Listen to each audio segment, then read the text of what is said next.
Welcome everyone to the North Houston Association's March 24th Development Committee meeting. Thank you for everyone for joining us today for our second meeting actually in March due to the ice storm, so I appreciate everyone jumping on here. I want to start by recognizing our sponsor, and that's today is the Blair Law Firm, so thank you very much for sponsoring our event here. Couldn't do these events without you guys. And then a couple business items here, just approval of prior month committee meeting minutes, if I could get a motion on that. Motion to approve. Can I get a second? Am I allowed to second? I was going to say, I think Michael Kazmierski was at last month's meeting as well. I don't know if he wants to throw in a second. These are always really awkward on Zoom. Second, Michael second.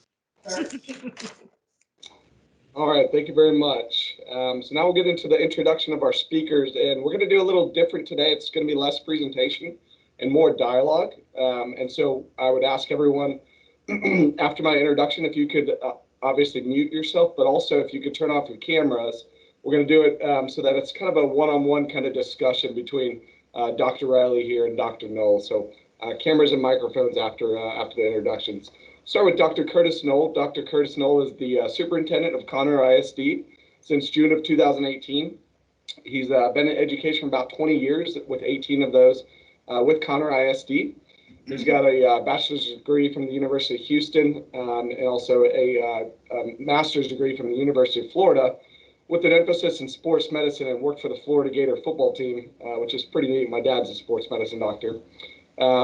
Under Dr. Knoll's leadership, Conroe ISD continued to receive the highest rating from Texas Smart Schools for high academic achievement with cost-effective operations.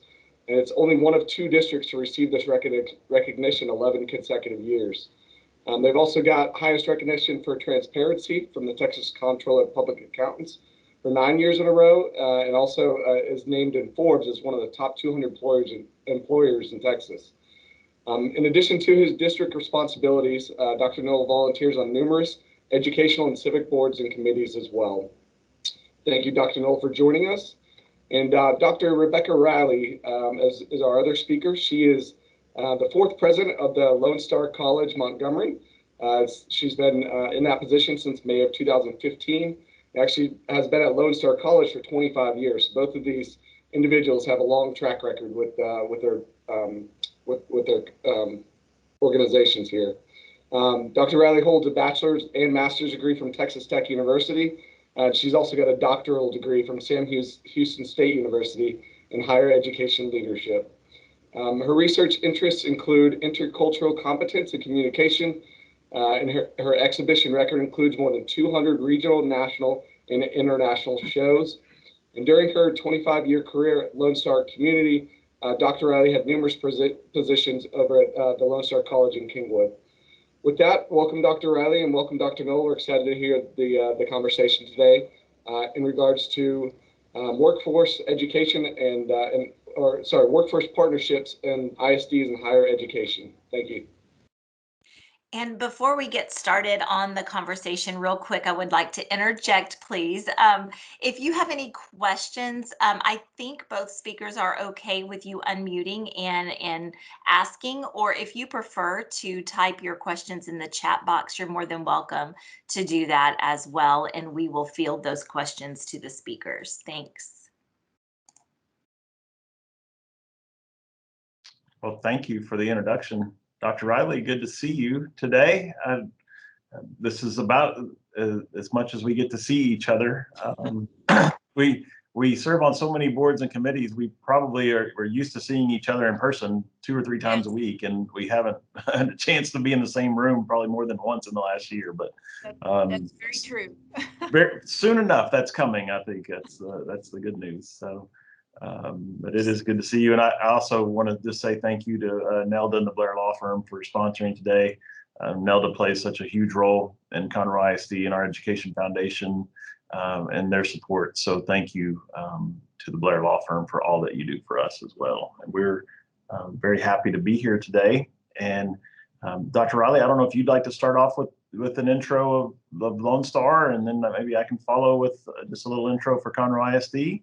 Sure, and I'll add my thanks to the Blair Law Firm as well. They're very big supporters of Lone Star College as well, and so we definitely appreciate the community support and the support for education from the Blair Law Firm. So I'll start just by telling you a little bit about Lone Star College. We are a very large college system with about 87,000 credit students each semester. If you count the credit and non-credit, it runs to 93,000 per semester. We are one of the top 3 largest colleges in the nation and the fastest growing college system in the United States. So we had about a 20% increase in our student enrollment between 2010 and 2020. That has not really abated that much with the pandemic as we provide alternatives for students who may have gone elsewhere during the pandemic. Our enrollments continue to be very, very strong. We're comprised of 11 school districts. We span about 2,700 square miles for our college system and a population of about 2.4 million. We are 7 colleges, 8 centers, and 8 workforce centers of excellence. So we are spread throughout that 2,700 square miles with opportunities for higher education in every neighborhood. So we are also recognized as a top 10 producer for degrees for minority students, a point which we are very proud of. Our college system adds about $3 billion to the local economy annually, and we support about 6,900 amazing full-time and part-time employees. That's system-wide. Lone Star College Montgomery is a big part of that. We are the 2nd largest college in the system right now with just under 16,000 students at the campus in the Woodlands and at the Conroe Center up in the Industrial Park in Conroe. So we're very proud to be here today and happy to share information with you. I can't say enough about what an amazing partner Conroe ISD has always been with us, whether it's in workforce development or in higher education transition from high school to higher education. We're just very pleased to have such an amazing partner. Thanks, Dr. Knoll. Well, thank you, Dr. Riley, and absolutely, we're fortunate to be in the Lone Star College family here. And so just a little bit about Conroe ISD. We are the 10th largest school district in the state of Texas, and there are about 1,100 school districts. So we have about 65,400 students.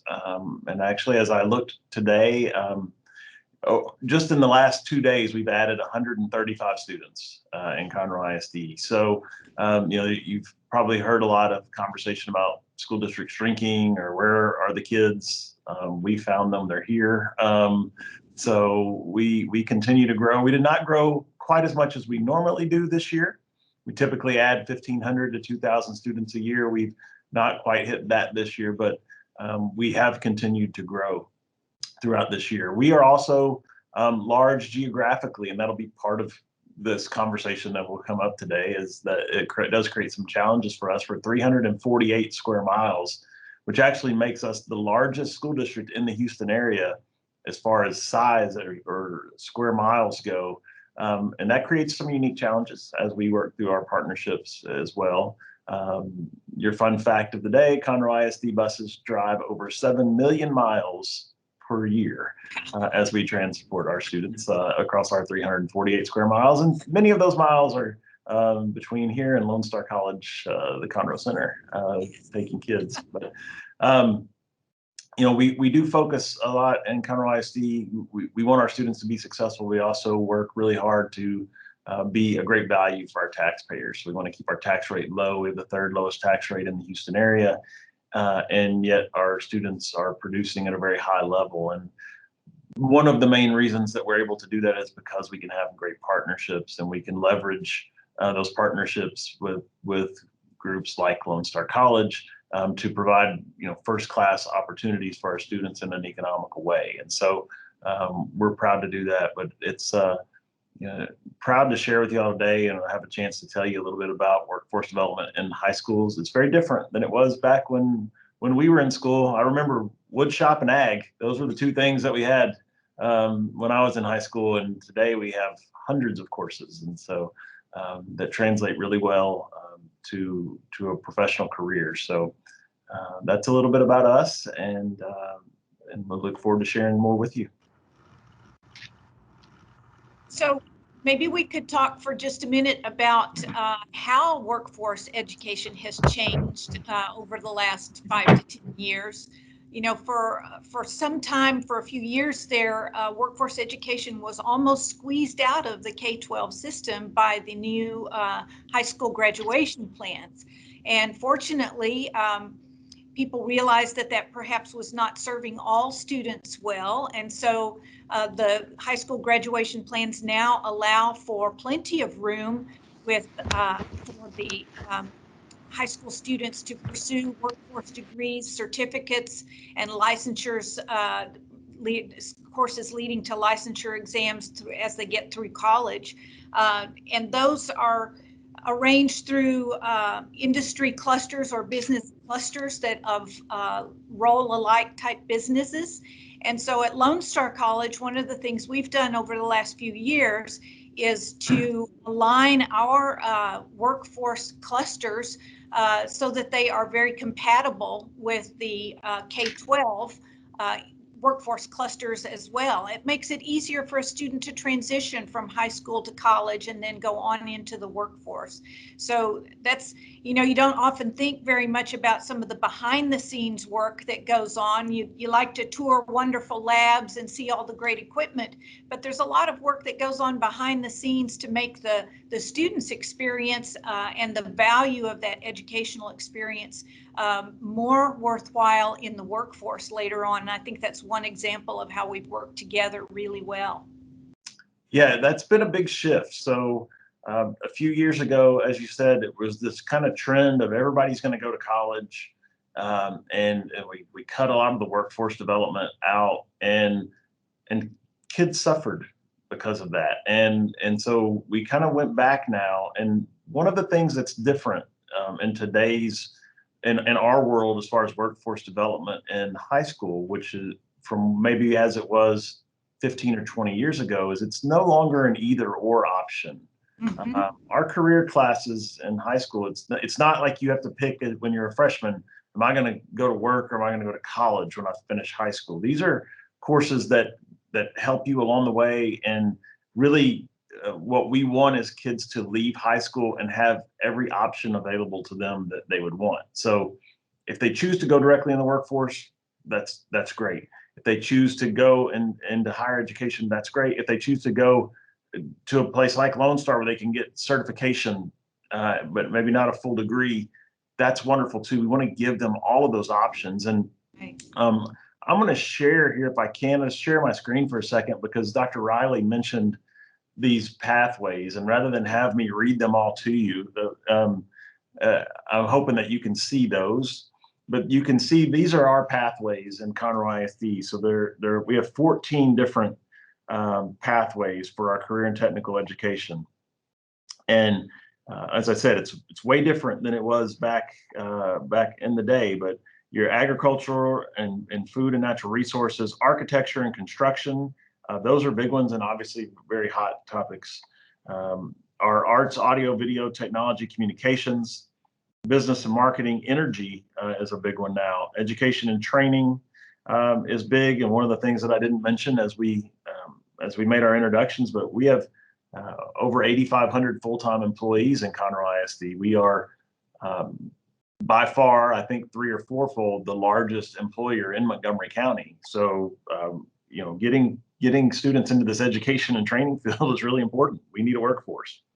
Health science, certainly in our area, as we've become sort of the Med Center North, is really important to us. Hospitality and tourism, human services, information tech, law and public service for our law enforcement. Manufacturing is also very big up here and plays well with our Conroe Center that we'll talk more about. STEM, and then transportation and distribution. And so those are those are our areas. They're very, you know, very effective for us. So I know we can talk a little bit more about exactly how all that functions. And now, because I'm not a Teams guy, I've got to figure out how to quit sharing my screen because it's not what I do. Let's see here. There should be a little up in the right by the leave button. It has a little X, I think, and it might say stop sharing if you hover. Yeah, that's good. In theory, that's one. I'll figure it out. But Okay, we can still see you. You're just small. yeah, okay. Well, that's probably better. Like maybe that should have just been the plan from the get-go. That might have been better for me. So, but yeah, to Dr. Riley's point, we've worked really hard to have alignment between what we do and then again what the college does. So, we are fortunate to have that partnership. And Dr. Riley, I don't know if you'd like to share a little bit about that or what direction you'd like to go next. Sure. I'd like to first make the point, because you brought along the different clusters, the different pathways. Within each of those, students have multiple options in terms of the type of education or the type of degree or certificate they want to pursue. So there's really something for everybody within all of those categories, whether it's pursuing something that allows you to go straight to work right after high school, or whether it prepares you to go on for a 2-year or a 4-year degree or even beyond. There are career pathways within each of the industry cluster pathways that really allow students to do what's best for them and what's going to work out the best for their long-term goals. And this is such a shift from the one size fits all that was probably closer to my experience in school anyway. And it's really also opens the options for pathways between the ISD, between K-12 and higher education very much. And we've really exploited that a lot through a variety of different mechanisms. And one of the most commonly used mechanisms to do that is dual credit.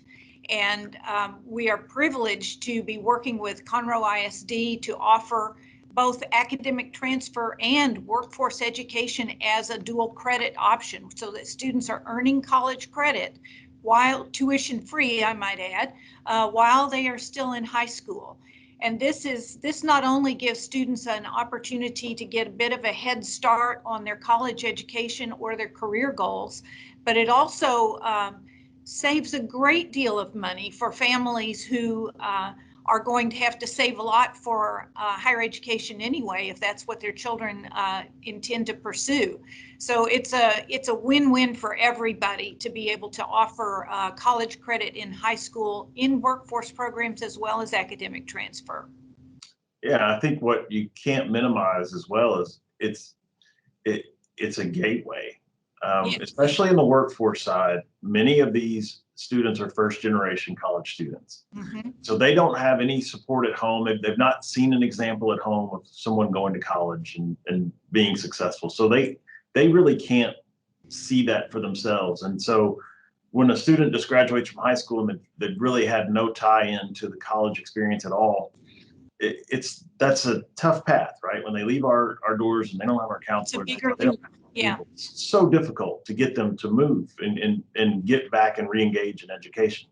Yeah. But when they've had this opportunity to have dual credit, meaning they're getting credit from us and credit from Lone Star College at the same time, while they're in high school, they're enrolled as a Lone Star student. So we've helped them go through that whole enrollment process, which can be painful at times when they just give no one to support you. We've supported them. We've helped them get in. They've gotten now multiple hours and they can see a path, and they're much more likely to stay on track and stay in the system. And even, we're talking specifically about workforce, but we also have this dual credit arrangement in many academic courses, and it's the same situation there. If students get at least 1 or 2 courses under their belt, they really begin to believe that they can go to college And by believing that and seeing what's offered, for some children, once they leave high school, the thought of a 4-year degree is just not a reality in their family.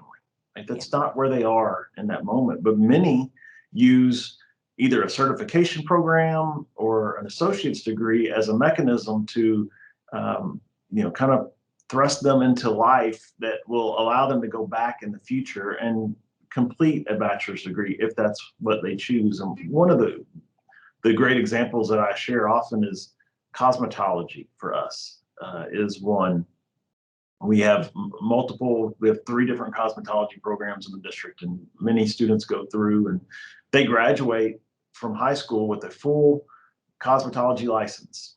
And that license, if you were to go to one of the private entities in our community that will help license you as a cosmetologist, that costs about $20,000, $20,000 to $25,000 to do it outside of school.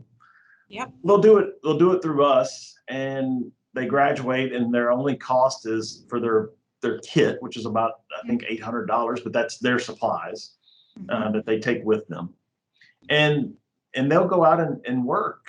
And I go to the local places around here and get my hair cut. I'm always getting my hair cut by a Conroe ISD graduate, and many of them are working, but they're working then to put themselves through school. They're at Lone Star, and they may be studying business at Lone Star because they want to eventually open their own salon, and so they want to learn about business. And some are back, and one young lady that I work with went through our program, and she's at Sam Houston finishing up, plans to go to law school, but she's used this cosmetology as her way to go through school. And so that's really powerful as well.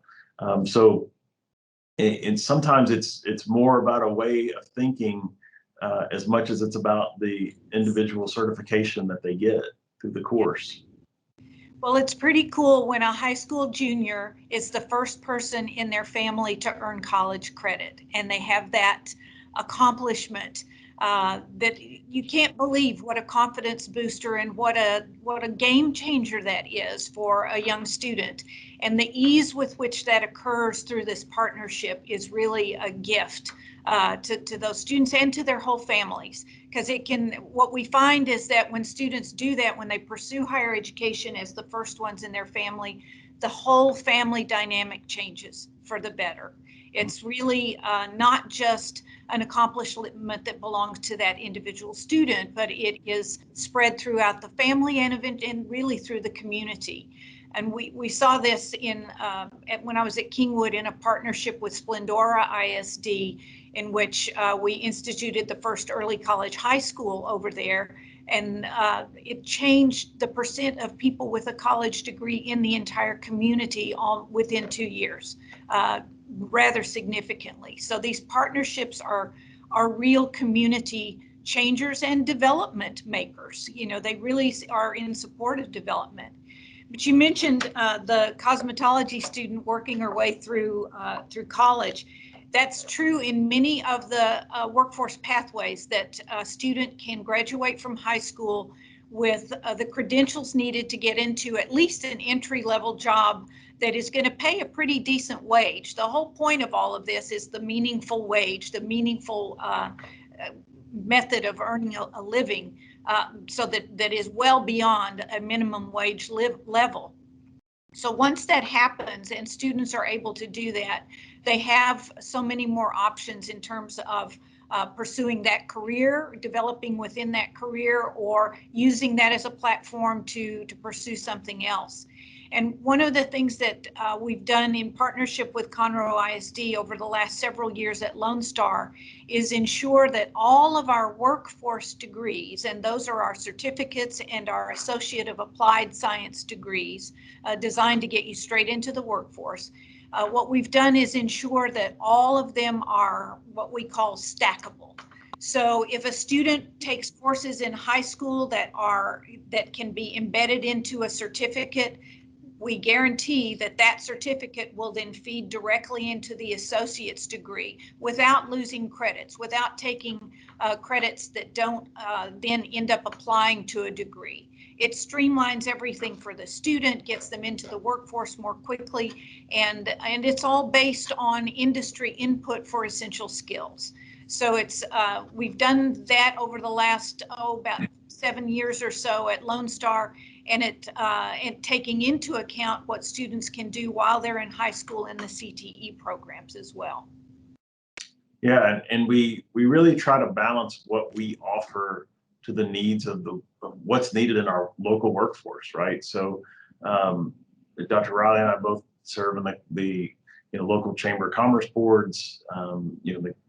I have the privilege of being on the Conroe EDC, and so when we see the workforce surveys, what's needed, and in our area, especially in our northern county up here in the Conroe area, welding and CNC machining, those have been, that manufacturing piece has been really important as those companies have come in. And so we have tailored and adjusted what we do. And, we're in a spot now in Conroe ISD where we are rebuilding Conroe High School, which has kind of been our home base for our CTE programs. And at the same time, we're building a large CTE facility at Oak Ridge High School to serve our students in South County. And we're trying to be very deliberate about what we build and what does the community need us to build, and to prepare to produce workers in our community. But as you can imagine, these spaces are expensive, right? The equipment, CNC machines or the machines for automotive lab can be hundreds of thousands of dollars. And so that's one of the places where these partnerships can come into play. Is there are times during the day where, specifically up at the Conroe Center for Lone Star, where they have these pieces of equipment, and how can we, rather than duplicate a facility, is there a way that we can work together? And I think we've been really successful of doing that as well. Now, back to what we talked about at the beginning, there are times when our size is a challenge, right? Because the Conroe Center is located in Conroe ISD, but depending upon where you live in Conroe ISD, it might take you 50 minutes to get to that building. So we have to overcome that a bit. But and I know we're working on more of those type of partnerships as well. Just to kind of help everyone understand that arrangement, there's dual credit where basically the teacher is our teacher, but they've also been credentialed by Lone Star College, where we teach that course completely in our building, right? And there's some that are hybrid, done online, and then there are these courses that I'm speaking of where we go to the Conroe Center and we teach, or our students learn there. And sometimes we have staff that goes with them, and sometimes it's taught directly by staff on that campus. And I know we're working on kind of some new and exciting things to maybe have students be more engaged in that college atmosphere and overcome the travel a little bit by having them stay a little longer on campus. In automotive specifically for the fall, we've had welding students and machining students on our campus as well at the Conroe Center. There are also pathways that, we talked about the stackable credentials and so forth. A lot of times in health occupations, for example, the ability to get students into an entry-level job upon graduation from high school through a CNA program, for example, or something like that is another opportunity that we have done in the past. And students can go to work in a clinic situation upon graduation from high school and still pursue a nursing degree or a physical therapy degree or a respiratory degree or whatever health ocs they want to pursue. The possibilities are really just endless in all of this. And I think the beauty of this is that it's apparent to me every time I'm in a meeting with Conroe ISD and Lone Star College is that the conversation always centers on what's best for the students, what's best for economic development. We have such robust economic development in this area with the Conroe EDC and Woodlands EDP that we have really just tremendous opportunities to help ensure that the workforce pipeline is robust. Yeah, and you know, back to kind of where we started, I think it's the variety that is there now for students, the choice, right, Yeah. of what interests them. And we're able to sort of light a fire in kids that, you know, they may not have found until their third year of college when they finally got into, you know, their chosen major, that today they get to find that out today, be it, you know, Yeah. vet tech or sports marketing or whatever it may be. That, you know, that we're lighting that fire for juniors and seniors in high school, and then they carry it forward, you know, into their career and directly into the workforce. And so that's been really powerful. And back to that partnership like we talked about with automotive, it's a perfect example of this partnership, because an automotive lab for us is hundreds of thousands of dollars just to outfit it, and then millions to build the building. And if we can, and even then, Sure. yeah, if we can find a teacher, and even then we'll have more demand than we can put in there. Yeah. And so we're turning kids away, and that's a tragedy. And we've been in that position with automotive. We've been in that position with welding in the past. And so to be able to use the facilities at Lone Star allows us to have more kids involved. And you know, welding is another one of those examples that, you know, we have kids walk out of our programs, be it one that they stay with us or they go and you know, spend a year at Lone Star College, and they'll go out and make $100,000. I mean, you can make as much money as you want as a welder, just it's about how much you want to work. But we'll have 20-year-old kids. I had a story from the welding teacher at Conroe High last year. I was over visiting with him, and he was telling me the story of a young man. No one in this young man's household had ever gone to college, ever done anything, and this kid went and became a you know, certified welder and did that. And he went out to West Texas and was working, and he was making over $80,000 a year, and came back and, you know, like paid off his parents' house, and, you know, just really like that changed like you said, not just his life, but generations of lives that it changed. So yeah, that's I don't know. I haven't checked the chat to see if we've had any questions pop in, or if anybody'd like to. Doing that, I'll talk a little bit about another way that we've partnered. We are, as you said, we're both on the CEDC board, and a few years ago, the Conroe Economic Development Corporation commissioned a study by TIP Strategies to identify workforce needs and make recommendations for workforce pipeline development in our area. And as a result of that, we have, first of all, great information about what the workforce demands are and over the next 5 to 10 years are in our area. And we can do programming in conjunction with that. But there are also active committees working to align education with industry needs. When we develop a program at Lone Star College, anybody can generate an idea for a new program, but there's a huge validation process that we undergo to make sure that a workforce program is, first of all, going to deliver the workforce needs of our area, and again, pay the meaningful wage that we think is necessary upon graduation from college. So we share a lot of labor market data with Conroe ISD back and forth. We have access to such robust data that we always share that. But more recently, we've also been involving Conroe ISD faculty in workforce areas in our industry advisory boards, so that they get to hear firsthand from industry experts about what current skills are needed in every program, and they can make curriculum adjustments very easily that way, and that are most relevant. So every Associate of Applied Science degree at Lone Star College has an industry advisory board that informs the faculty about what curriculum changes need to take place in order to keep up with industry needs. So it's another way that we partner in order to sort of share the best information, again, to benefit both the local economic development, but also the students' progress towards career goals. That's great. Well, I'm going to jump to the chat here. Okay. It seems that it's becoming more accepted for students to choose something other than a four-year degree. Do you think that's the case? I absolutely do. And I think, I think part of that is the change of attitude on our end.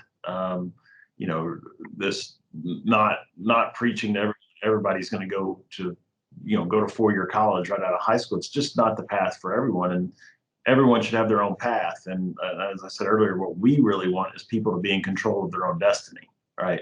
I don't want you to not go to four-year college because you can't, or because you made choices in high school that won't allow you to. We want you to have the opportunity to make a different choice if that's what you want to do. But we want you to be prepared to find a career. And for many of our students, they'll receive licensures or certifications in high school, but if they can go and get one level higher, it really changes them, their path if they'll do that through Lone Star upon graduation. So yeah, I think it's very acceptable. And I would tell you, for our younger generation, some of what we hold on to historically as, rites of passage, they just don't see it the same way. I mean, they've grown up, they see kids making millions of dollars on YouTube, like that's that to them. A job and a career is a job and a career. They don't necessarily always associate that to with a four-year degree. They want to find their path to what they want to do, which I think is probably pretty healthy, truthfully, rather than just chasing a four-year degree and then trying to figure out what you want to be when you grow up, and holding $80,000 worth of debt while you're still trying to figure all that out. I do think it's probably smart to find your path first. Yeah, and I would totally agree with that. The landscape of the world of work for our young people, our high school graduates and new college graduates, new associate's degree graduates, is nothing like the landscape of work 30 years ago, even 20 years ago. And there are so many variables that influence that, not least of which is the influence of social media but it's also that the younger people are extremely entrepreneurial. They are very, for the most part, what I find is that they're very confident in their ability to shape their own lives, not to have them shaped by someone else. And that means they pick and choose according to the things that they think will align with their goals. And those are not always, I find less and less are those traditional pathways. They will, the average length of time at a job for a new high school graduate now is 5 years or less. So over their lifetime, they don't see careers as a 25 or 30 year stint with a company or something like that so much anymore, unless that's the path that they choose.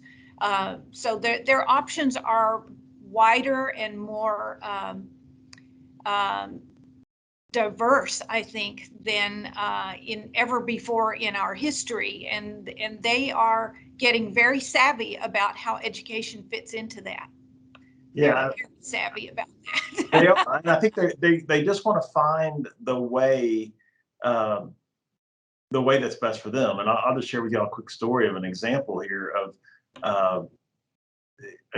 we substitute as administrators. We go in and we substitute teach. And last year I was substitute teaching in a class at one of our high schools, and there was a young man in there, and he had on this name brand sweatshirt that I know to be like really expensive, and he had on these shoes that were really expensive. And I mean, obviously he was like all done up. So we started talking, and this kid was a junior, and he'd been running a business since he was in 8th grade of buying name brand clothes, and then he resells them, and he's making about 30 grand a year as a high school junior. And he was taking a business class, he was taking a fashion class in high school. And he'll probably go on and maybe take some coursework outside of college. He's not interested in a degree. Like, I mean, just to be honest, like a degree for him, that's not what he's interested in. He's interested in who's going to help him learn how to run his business and make more money. That's what he wanted. And so he's going to take classes, he's going to take certifications that are going to work out for him. But to the speaking to the entrepreneurial spirit of when I was a 16-year-old kid, that would have never crossed my mind to be running a business like that. But that is how they do it. So I think we have some questions in the chat. okay. And we've got a few more minutes, so a couple questions here. One is, Dr. Riley, in past legislative sessions, a couple of 4-year degrees were approved due to workforce needs, i.e. nursing. Are you pursuing additional exceptions in the near future? Yes, we are. We have, at least in it takes a while for that to happen, as you know, but we are pursuing further bachelor's degrees. Not a great deal, because one of the deals that we made as we pursued our first set of bachelor's degrees was that we were not in competition with the 4-year universities. So what we are doing is seeking out the niches where the industry and workforce development folks tell us are needed, but which are not currently prevalent or even existent sometimes in a 4-year college. So yes, we will be looking at a couple more. Okay, great. And we'll do one last question here. It was mentioned that welding's in high demand. What other trades are we hearing that our community is in desperate need for? And how could kids be more educated within these missing employment areas? Well, so right now, manufacturing, of course, is very robust. Things that have to do with manufacturing, with construction skilled trades, and healthcare. I would say those are the top ones. Well, I'd have to add cybersecurity and IT in general to that as well. But we have huge needs in health occupations, particularly nursing. The nursing shortage is only getting more acute as the pandemic proceeds, but we also have tremendous needs in those other areas as well. And so part of the way we try to address that is through our introductory courses in each of these pathways. We try to cast kind of a wide net to show kids exactly their options within an area and where those needs are. And for many of them, they just can't comprehend even, they would have never thought a welder makes what a welder makes, or that a nurse makes what a nurse makes. And so it's very eye-opening for them to see those pathways. So we have introductory level courses that we teach to the freshman level, and really try to open their eyes, and then they can kind of navigate their way through. So we're doing our best to try to bring that to them. And children that come from homes that have parents that can have these conversations with them are certainly at an advantage. It's those that don't that we need to be there to help guide them. Great. And I'll end here with a comment actually from our sponsor, which I think is the perfect way to kind of cap this off. Is Nelda said, Dr. Knoll, a perfect example of that change is the All Means All Scholarship, created by Sam Cable and the Conroe ISD Education Foundation for 9th graders who would not likely attend college. Every one of those who has now graduated and received the scholarship has gone on to attend Lone Star for some type of training or associate degree. Absolutely. You have to show them a way early. And if you invest, be it through getting them dual credit, getting them scholarships, whatever it is, once you've shown them that they can, it's amazing what they will do. Absolutely. Great. Well, I really appreciate the time, Dr. Nolan, Dr. Riley. It's been very informative and very eye-opening, I think, and seems like you both have a great path to get some of our younger generation into the workplace. So thank you for your time. Thank you so much for having us. Yes, thank you. All right, and with that, we'll move on to a couple more just agenda items here.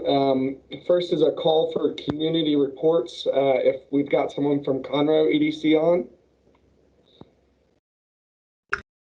Hi, yes, this is Danielle Shiner. Thank you for inviting me. It's been a while since I've attended these development committee meetings. Are y'all looking just for some kind of general project updates in the community?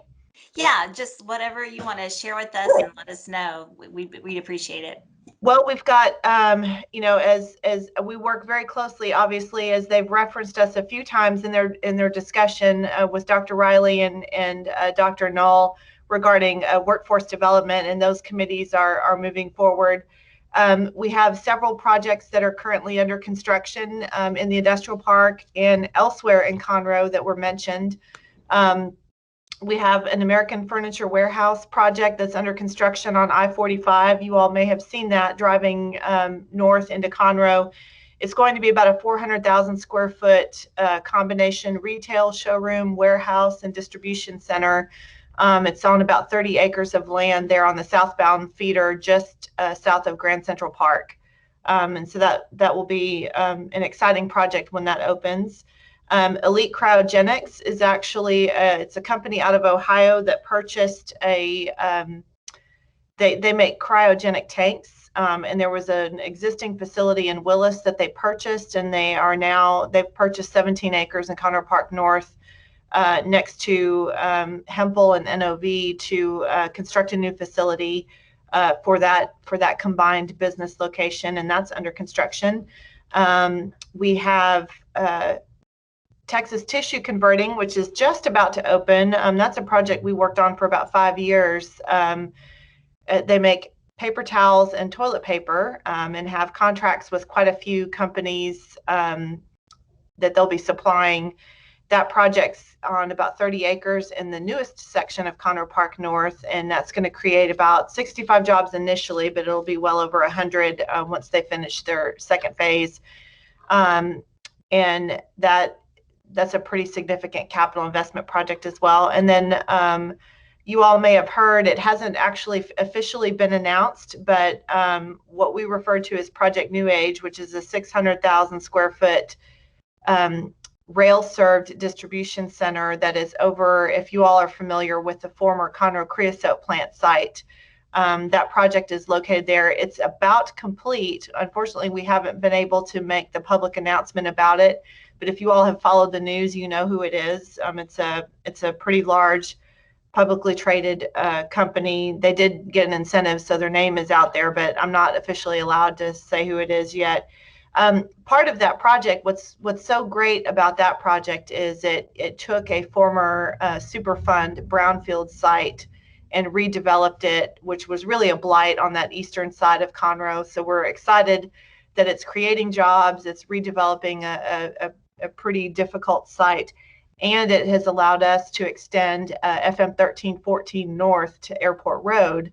So it's actually going to be a fantastic north-south connector and an alternative to I-45 to really get you from Highway 59 all the way up past the airport and further north into Willis. So very excited about that project. Hopefully we'll be doing a ribbon cutting and a kind of opening that roadway section soon. I know they're at the final completion stage of that. And then we have Project Dolphin, which was VGXI. They are under construction in Dyson Technology Park, which is our other park in Conroe. That is a DNA plasmid manufacturer, and they have an office in the Woodlands now. This new facility will actually allow them to quintuple their production, and it will involve about 123 jobs and a capital investment of about $80 million. So that one's underway as well. So lots going on. We're excited, and we're so grateful to work with wonderful partners like Conroe ISD and Lone Star College and all of our friends. I see some of our colleagues across the Houston area are on this call too, and really excited to be. It's a great time to be in economic development and a great time to be here in the Houston region for sure.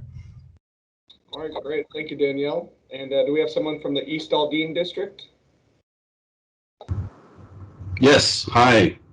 Thank you for this opportunity. My name is Richard Cantu. I'm the Deputy Executive Director of the East Aldine District. And I made a few notes because I'm, in the interest of time, I want to be brief. I can go on and on. We've got so much going on, as Marlisa mentioned. I'll start with the town center. Many of you know we've been building our town center over the last several years. Most of it is up and running with the Baker Ripley Community Center campus that opened a couple of years ago. The new Lone Star College East Aldine Center has been up and running, I guess about 1.5 years now. We're really excited about the offerings there. Speaking of all the workforce development opportunities for our community there. And we have the unique thing about the Lone Star East Aldine Center is there's a partnership, there's a wing that's an early college high school. It's actually the Rose Avalos P-Tech Early College High School, and that has some workforce pathways that are offered to the kids there. And so it's only the second year in operation, and they're bringing in, they started with a 9th grade last year, and they brought in a second 9th grade this year. And so I think it's just over 200 kids that are going through there. So when the school is fully functioning with the 4, 9th through 12th grade, it's going to be a little over 400 students. So really excited about the future opportunities for those kids going through that program in conjunction and partnership with Lone Star College. And then, of course, the Harris County Sheriff's 911 Emergency Operations Center is another partner. They've got about a 35,000 square foot operations, brand new building that's been in operation maybe not quite a year now. So we're excited about that. But the East Aldine building, which was one of the last pieces, has just been completed. I'm actually boxing stuff up here in my office. We're in the process of moving over the next few weeks over to the new building at the town center. We're really excited about that. We've got a 30,000 square foot state-of-the-art building that we're going to house the sheriff's storefront on the first floor, along with a brand new boardroom that'll also serve as a meeting place for the community, town hall meetings and such. And then not to mention our contract deputies. We've got the largest contract with the Harris County Sheriff's Office.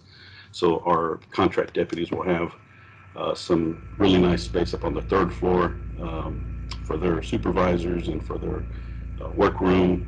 And then we've also built out quite a bit of lease space. We're envisioning and hoping that we've planned for space for some of our elected officials are looking to have some satellite offices within our building. I'd like to call it our area civic center.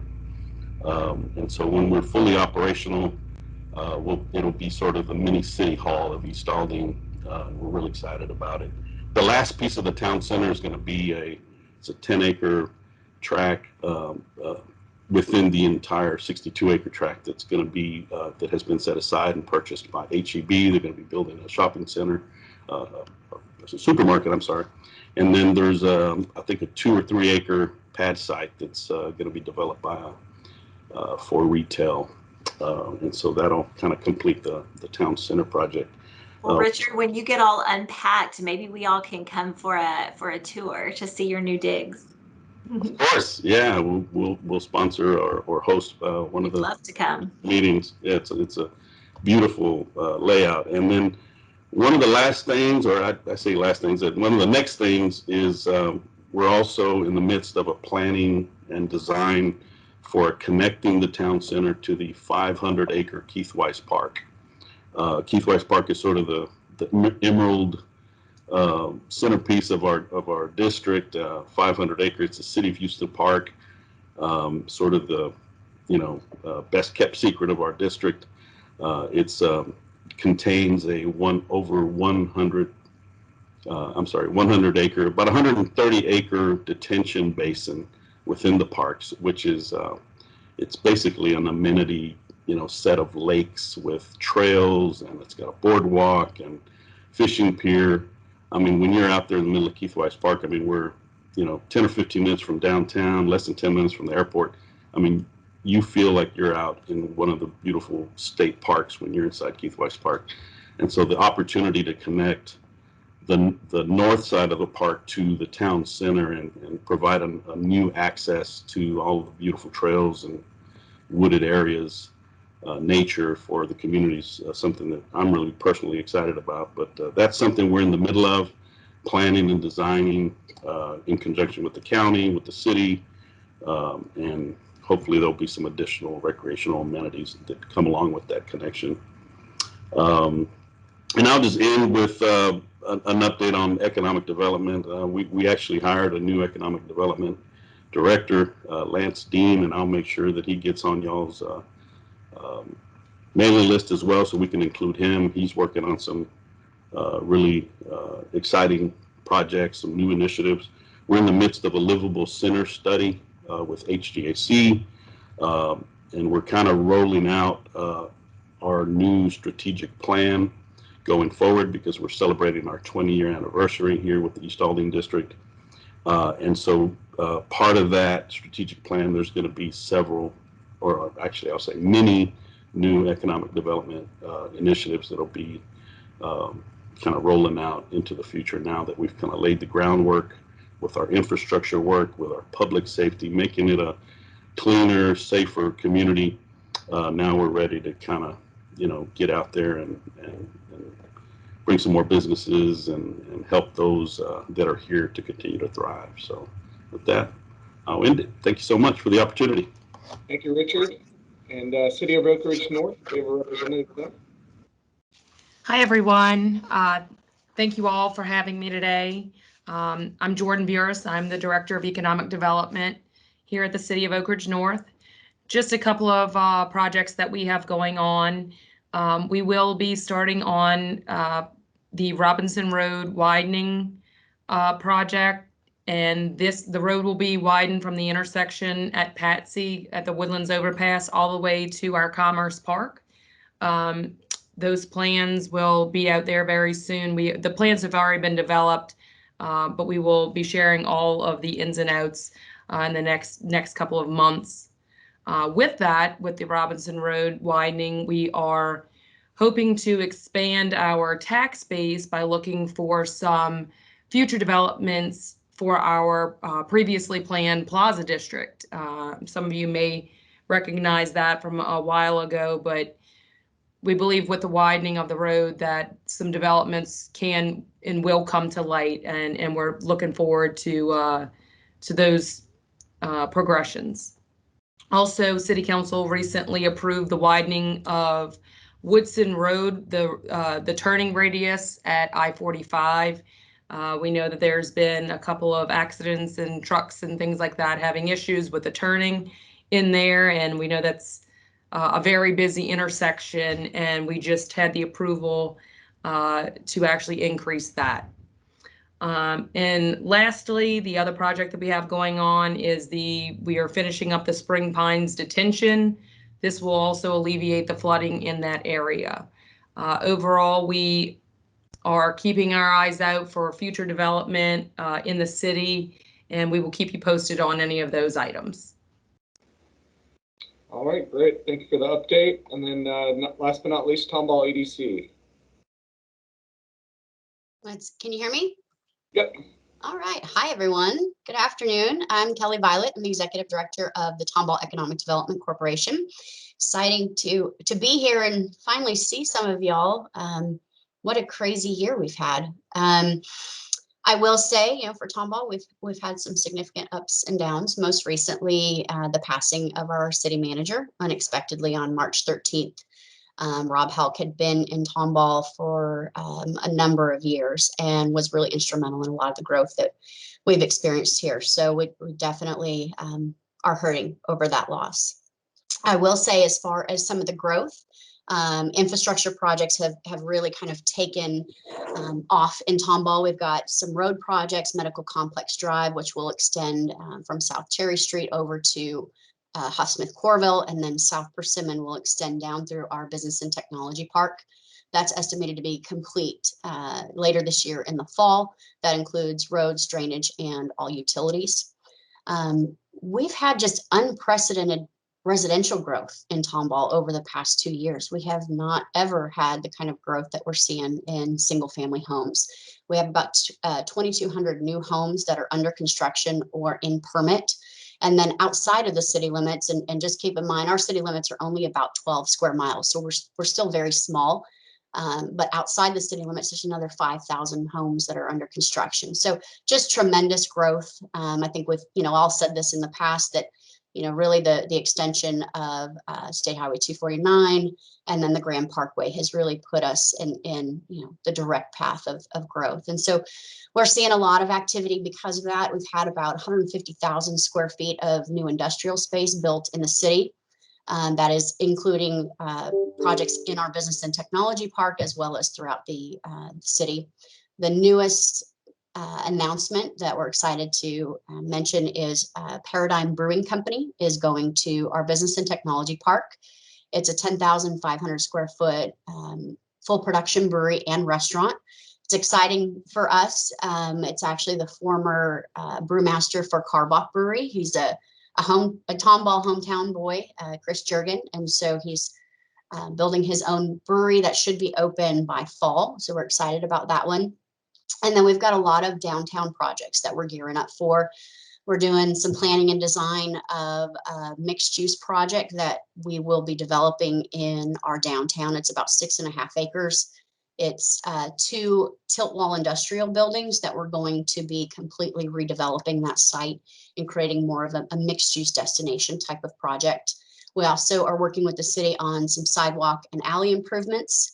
We have a new sportsplex that will be coming in. It's about 44,000 square feet on Tice Lane, and that'll be the new home to Legacy Volleyball.